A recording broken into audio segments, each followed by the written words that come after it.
we're all trying to work and be great parents and be great friends and show up for people and do the go the extra mile and exercise and be healthy and volunteer and have a service-based thought process and try to give back to others and make our beds and have no dishes in the sink and.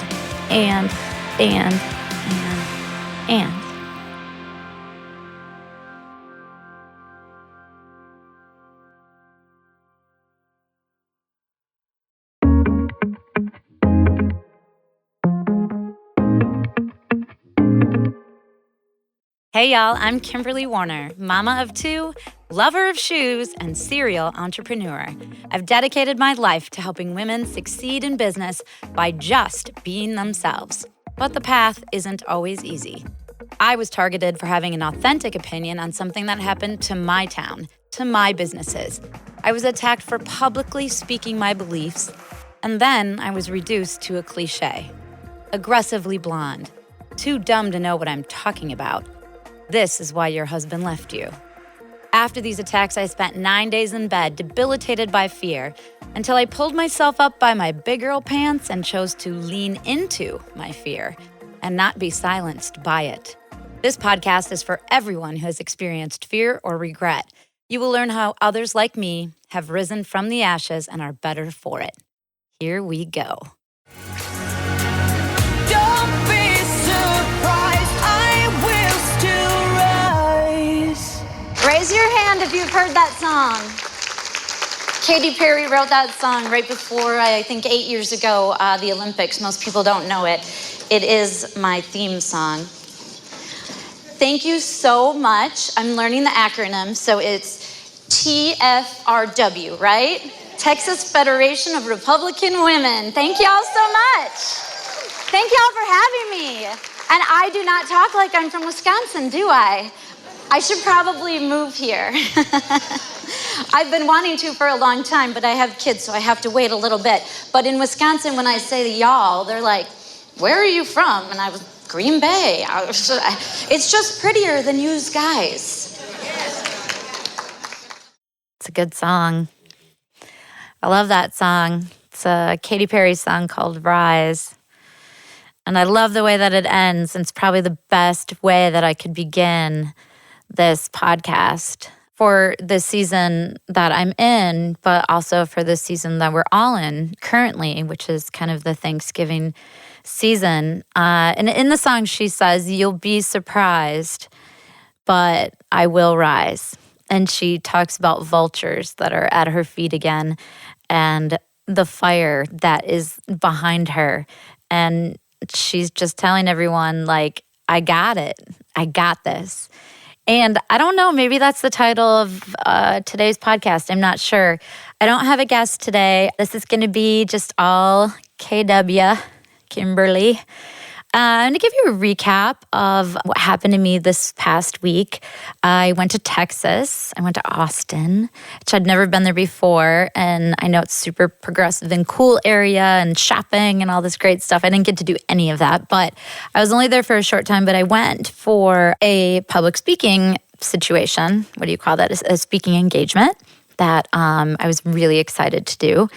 And I was invited there to speak to a group of women that come from every corner of the state of Texas. And Texas is a big state, y'all. Okay, now I already say y'all, so I fit in perfectly. Like, they literally wanted to adopt me, and I was like, I want to move here. Also, the weather was amazing.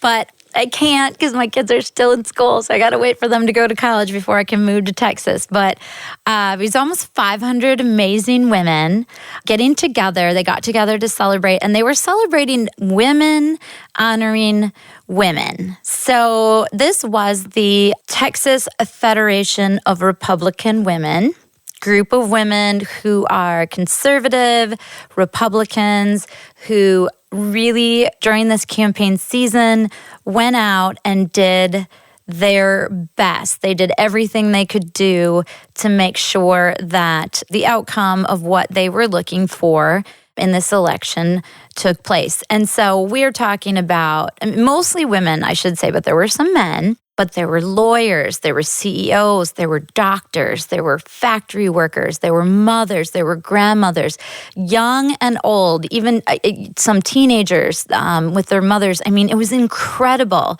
to see all these women there supporting one another. And then it was all just about inspiring them and thanking them for their service. And their service was to their group, the Texas Federation of Republican Women. So what I thought was so amazing was, first of all, that I was able to recite the acronym, which is now I can't even do it. Texas Federation of Republican Women, TFRW.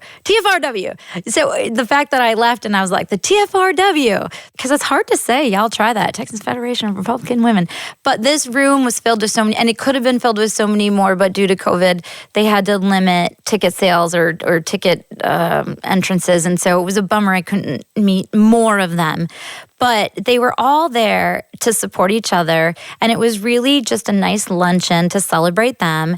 And they asked me, to go and speak to them and inspire them with my story, just, of what happened to me personally here in Kenosha. Steve's really mad at me because I just flung a piece of paper at him. You should be able to talk too on this one. You don't have a microphone? No. Oh, he doesn't have a microphone. But they asked me, they paid me to go speak. That's incredible to me because I feel like half the time people listen to me because they have to, because I pay them. And then I had an epiphany, and it was, I have a daughter, her name is Madeline, she's 15, and I have a son, his name is Jack Lloyd, and he's 11. See how Southern I am? My son has a double name, Jack Lloyd James Warner. I belong in Texas. And I realized the only thing I could do is flip the script.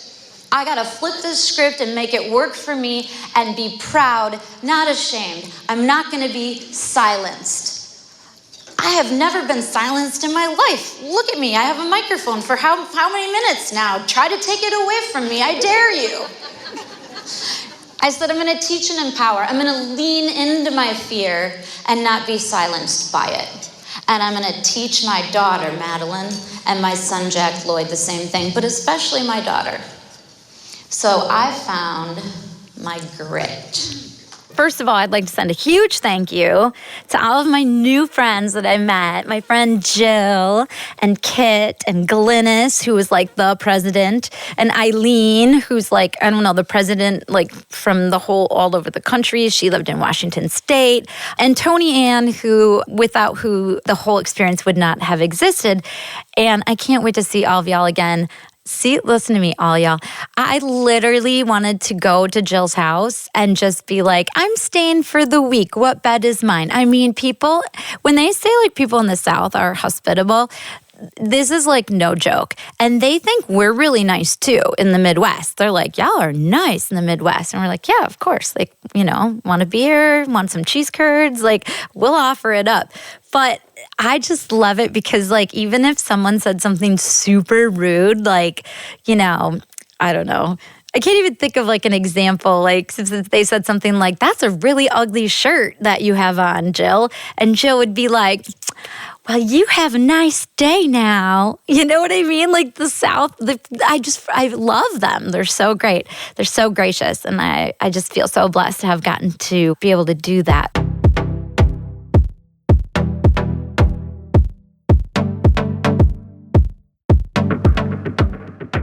Pure Love Essences.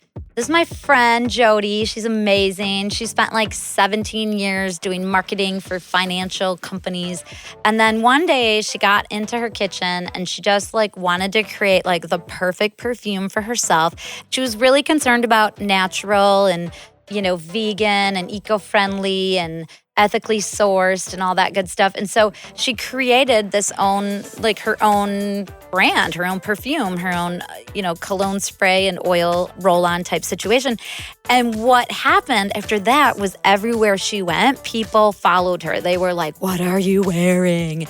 She calls it the catnip of fragrance. I love that saying, catnip, because, it's like irresistible. So when I wear it, people follow me around in Costco, no lie.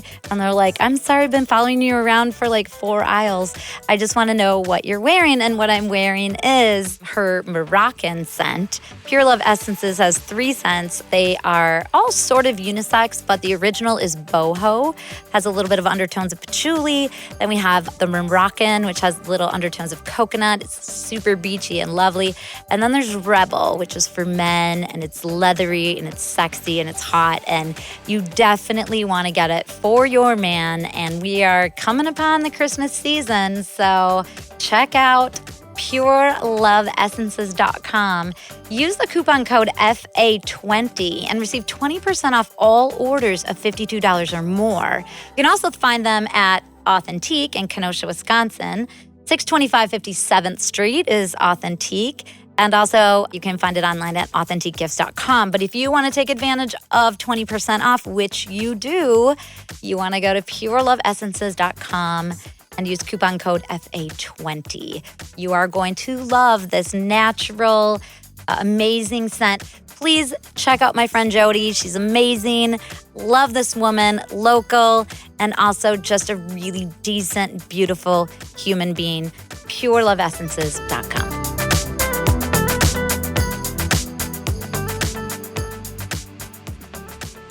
So the celebration of these women was really incredible. And I mean, some of these women had made more phone calls, on behalf of their party to certain states than anyone else in the whole country.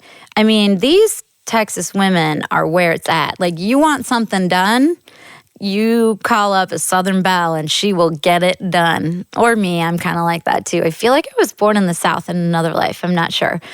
I really need to say this and make sure that we as women understand that things don't get done without us. So whether you're Republican or you're Democrat or you're independent, undecided, don't give a crap, whatever you are, it doesn't matter so much. It just matters that that without women, the hard shit doesn't get done. I truly believe that. Now, I'm sure I'm going to have a lot of male haters, but the hard shit doesn't get done without us, because we are tenacious and we can go without sleep and we can just do one more phone call, or we can just do one more sale, or we can, recruit one more person, or whatever it is that we do. We can just do it 1 minute longer than I feel like most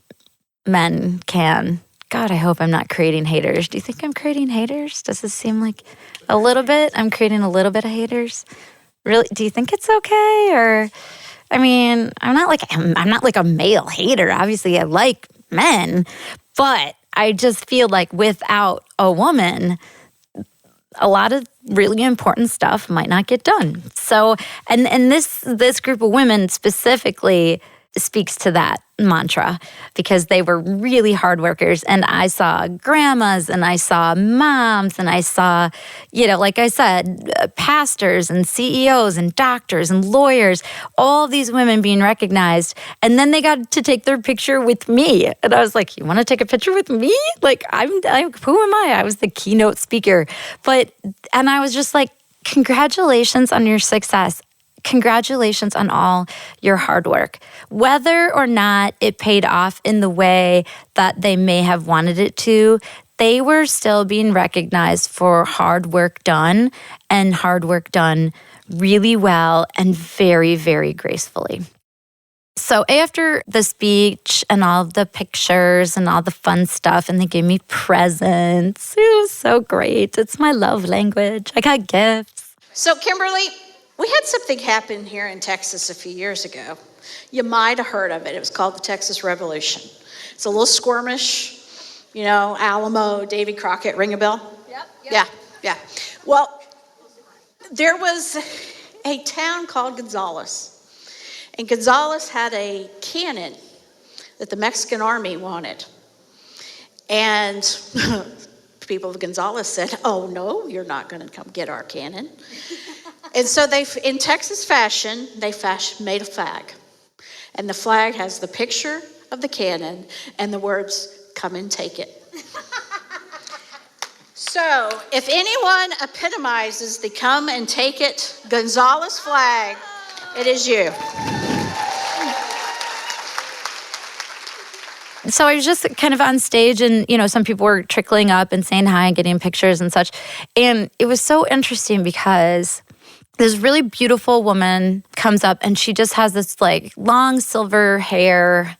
She's just gorgeous. And she says, hey, I was listening, and she kind of stood back for a little bit. And I was having a few conversations with some other people, and she just sort of stood in the back. And then finally, when there was a moment, she said, I don't mean to interrupt. I know you're probably overwhelmed and you're trying to get to the bar. That's what she said. I was like, oh, how do you know us Wisconsinites? We are definitely on the way to the bar. How'd you know that? I probably said it, but she's like, I know you're probably trying to get to the bar before you have to get to the airport or whatever, but, do you have a second or whatever? And of course I did. And so she introduces herself and she tells me that she's an author and has been an author for many years, but she's an author of a prominent magazine for about 20 years. She came up to me and she said, I just want to know, like, how do you supersede the feelings of inadequacy when you're faced with the hate that you've faced, and the backlash that you have experienced? What do you do? That fear that you feel that you're just not enough because you hear it over and over and over again from these people, and they continue to attack you, and they're attacking you as a person because they just don't agree with what you say. They don't agree with your ideologies. They don't agree with your politics. They don't agree with your mothering philosophies. It could go on for days, right? And she's asking me, how do I supersede that fear of wanting to just give up? Something that she loves, something she's proud of, something she's been doing for 20 some years, and she's coming to ask me. And I'm thinking, wow, I mean, I don't even, at first, a split second in my brain was like, I have nothing to offer this woman. The fact that this woman thinks that I have something to offer her makes me feel like a fraud. Like I feel like a joke. What can I possibly tell her? And,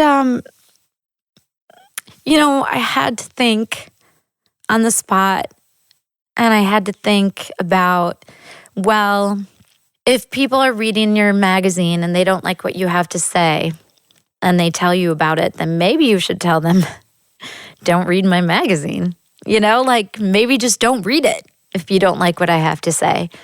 But it's so hard as a woman because we equate what we're doing, whether it's good, great, amazing, average, we equate it with our self-worth and us not being good enough people, good enough women, good enough leaders, good enough mothers, good enough teachers, good enough friends, because some people don't agree with what we say. And in this particular case, it was in the form of her writing and her magazine. I felt like I owed her at least something tactical. So tactical is my thing. If you listen to episode 3, when I was talking with Dee, I'm huge on tactical. Like if I'm going to give advice, I want it to be something that someone can follow or do. And she said, people tell me I just need to get thicker skin, but it just never grows. Is it ever going to grow? Am I ever going to get a thicker skin? That is exactly what she said. And I was like, honey, no. You definitely aren't. You can't grow thicker skin. You either have it or you don't have it. But the fact that you're doing something big and the fact that you're doing something scary and the fact that you're doing something that's getting attention from other people, even if they don't like it, doesn't mean you have to get a thicker skin. Who is your tribe? Who is your tribe? Where are the people that do resonate what you're saying? Who are the people that do champion you? Who are the people that do cheerlead you on and want to be around you and want to spend time with you and want to read your rough drafts and give you feedback? That's where you need to be. Focus your energy on that. Focus your energy on your tribe. And also, if you were going to get a thicker skin or not would assume, if you didn't get a thicker skin, then you would assume that you would give up. Right? You're still doing this after 20 years. You haven't given up. So you don't need a thicker skin because you haven't given up. But what you need to do is tap into your tribe. Find your tribe and just go with it. One of my favorite TED Talks, and I mean, I don't know if y'all know what TED Talks are. They're like my favorite thing in the world. It's like 18 minutes of like the most inspirational thing from technology experts and education experts and, discovery experts. I don't even know if that's what TED stands for. TED, it's technology, education, and discovery. What does the D stand for? I don't know. Anyway, I love TED Talks, but one of my favorite TED Talks is like 4 minutes long, and it's called The Lone Nut. And so it's this crazy guy, and one of my friends years and years ago that was in direct sales with me actually shared it with me. I didn't find it on my own. And we did like a whole training on it in direct sales, but it's just like this crazy guy, right? And he is standing on a hill, and there's other people around or whatever, and he just starts dancing like a total idiot.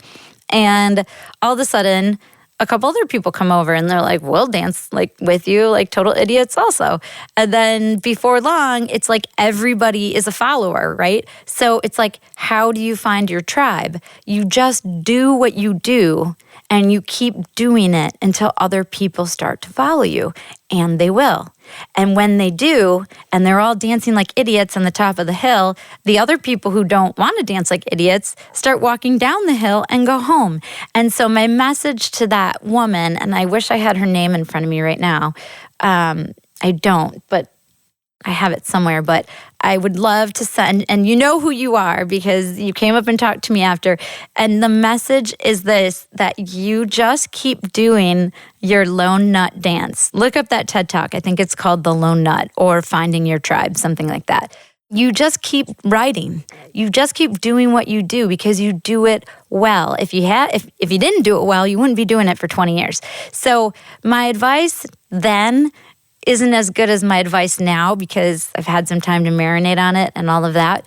But at the end of the day, no matter what you do, no matter who you are, even if you have a job, if you own a business, if you don't have a job, if you're a stay-at-home mom, someone's going to criticize you for everything. You don't nurse enough, or you didn't nurse long enough. You can be criticized for everything. It's called How to Start a Movement. How to Start a Movement, TED Talk. It's from 2014. It's 3 minutes and 9 seconds, y'all. Take a minute just to watch it because if anything, it will free you from any of the inadequacies that you think that you have in your job, in your daily life, anything that it is that you do. I don't know, maybe you're just starting Zumba classes and you don't feel like you're getting moves right, but, so you want to quit. Like, just don't quit. Find your tribe. And you just got to keep going, so.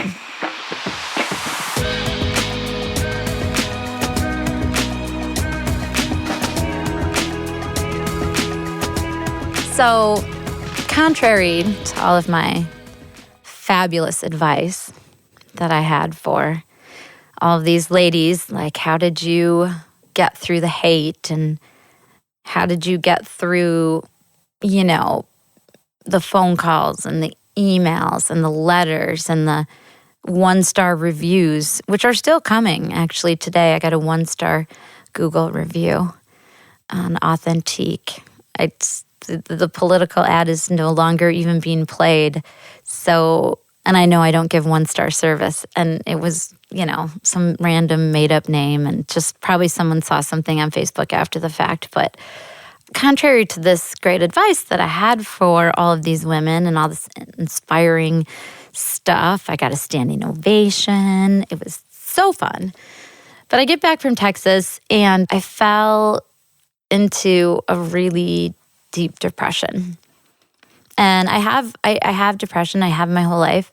I learned at about 20 that I had it. I had a roommate. We had kind of a cool loft situation together. We both worked at the Limited. She was the manager. I just worked part-time. I didn't like it because I had to fold clothes.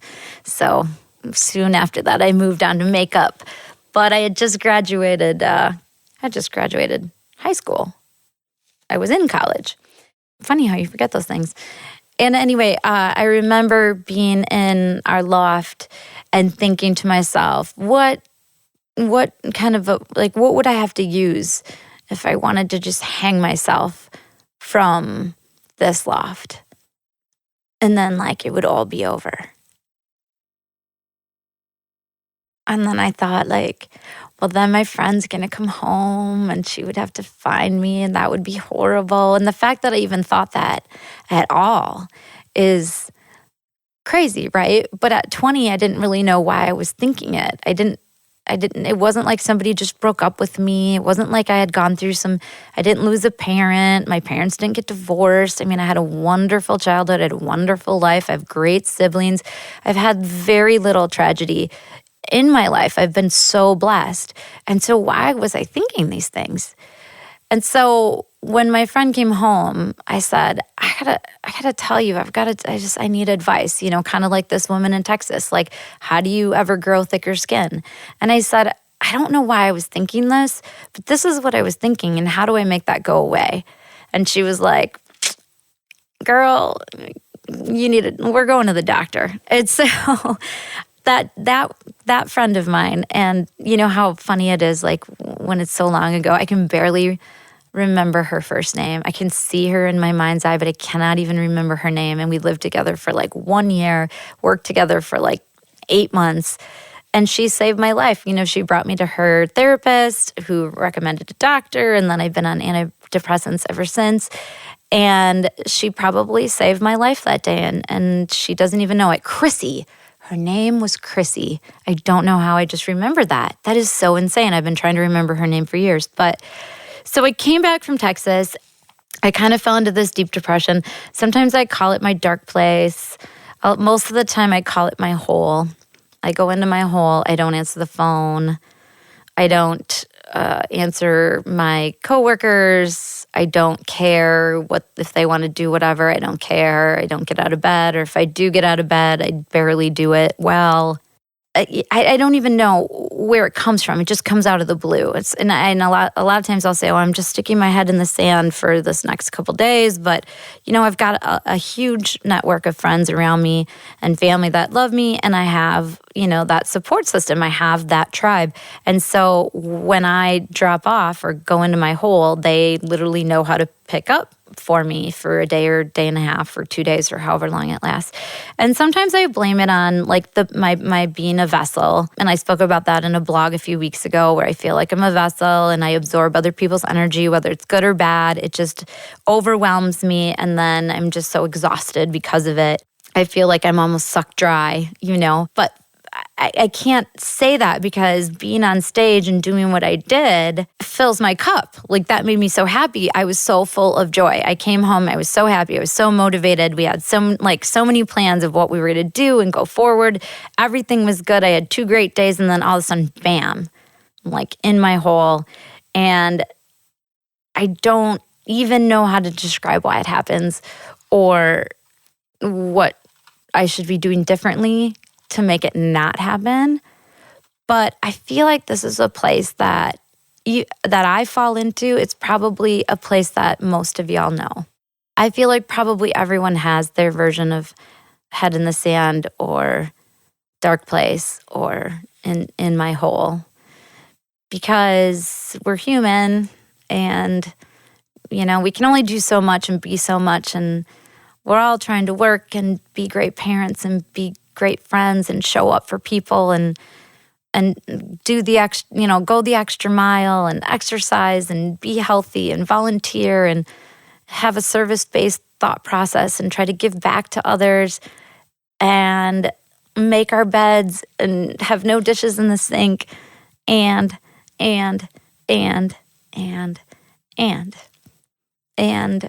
we're in a pandemic, and I don't want to accept this new normal. This new normal is really hard for me.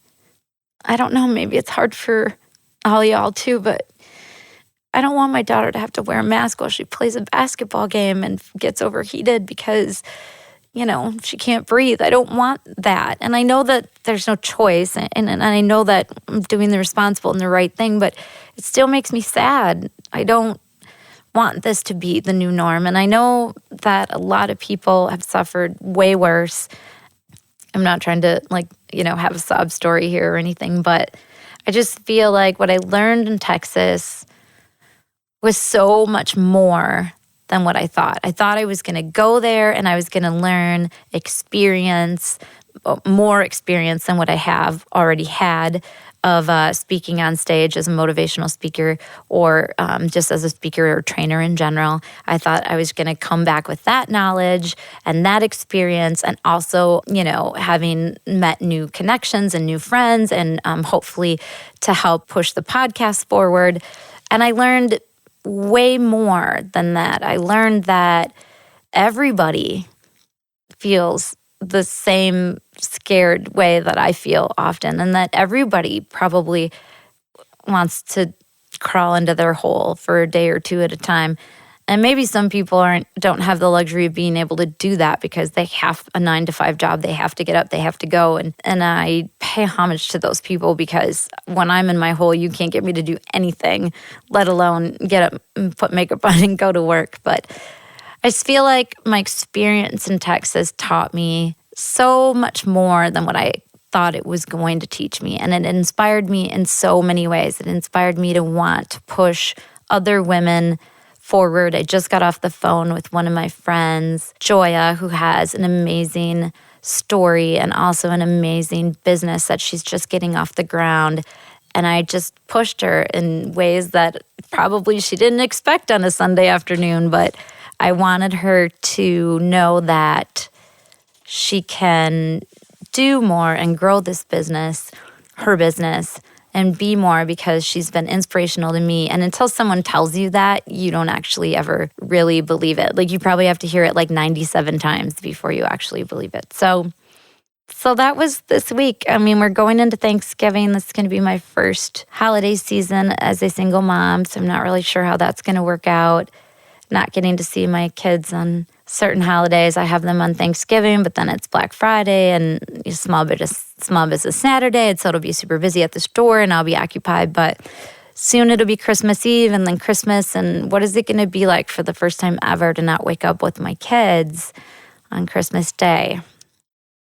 And so maybe some of you women out there have already been through this, the divorce situation. You've already gone through that first holiday season without your kids.